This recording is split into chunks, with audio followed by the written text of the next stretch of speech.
Now, let's show you what we've been watching just moments ago, missiles appearing over Tel Aviv, the air raid sirens also going off, and several explosions heard in the Israeli city as the Israeli military said its defensive systems were operating to intercept missiles that were launched from Iran towards Israel. Let's bring in Bernard Smith, who's keeping an eye on things in Israel for us from Amman, Jordan. Bernard, bring us up to speed with what's been happening. What have you seen or heard? Foley, we also had the air raid siren go off here in Amman about just over 5 minutes ago, perhaps, and we saw a few missiles streaking through the air on their way to Israel. The just very initial reports are coming in from Israeli media of debris or missiles falling in central Israel, perhaps in the Jerusalem area and parts of greater Tel Aviv. And the sirens sounded in, excuse me, Tel Aviv, Haifa, Jerusalem and areas in southern Israel.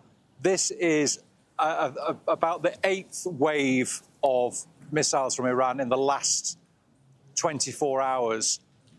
As we reported earlier, the number of missiles Iran seems to be firing at any particular time is less than it was a few days ago in the initial 24 hours of this war. A couple of hundred fired overnight, Saturday to Sunday, 65, say the Israelis, Sunday to Monday, and 30 from Monday to Tuesday.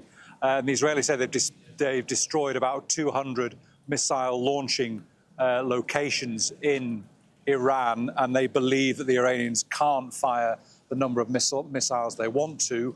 Clearly, they are still capable, though, of firing missiles.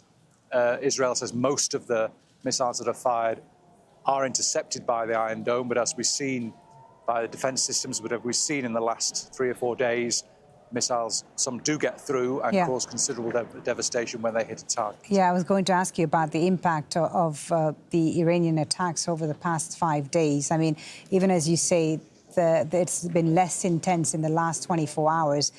The missiles that have been fired from Friday to Sunday have had quite an impact on the ground in Israel. They have. 24 people have been killed since Iran started responding to Israel's attacks. And 18,000 Israelis were told have filed for compensation. That means their properties have been damaged by Iranian missiles or drones or by shrapnel that's fallen from destroyed missiles. And also in the occupied West Bank, they've calculated they've had about 80 incidents where usually shrapnel has fallen. That siren is the all clear. So about all clear from the Jordanian side of the border, I should say. It goes on for a minute. So that means that there's nothing else coming from Iran for the moment, certainly as far as the Jordanians can see. But as I say, the Israelis are saying now at least, I think it's more than 24 buildings will have to be totally destroyed as well. And we don't know where every missile hits either because of military censorship in Israel. If a sensitive target is damaged, there was one in Herzliya earlier on in the early hours, I beg your pardon, of yesterday, of Monday morning. We don't hear reporting of what the site has been hit because it could be considered militarily sensitive or sensitive for security reasons.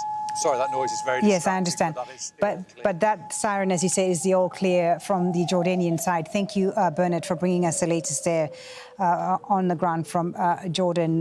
Missiles appearing over Tel Aviv. Explosions were heard in Tel Aviv as well. We'll keep a close eye on the situation with you, of course. Thank you, Bernard, for the moment.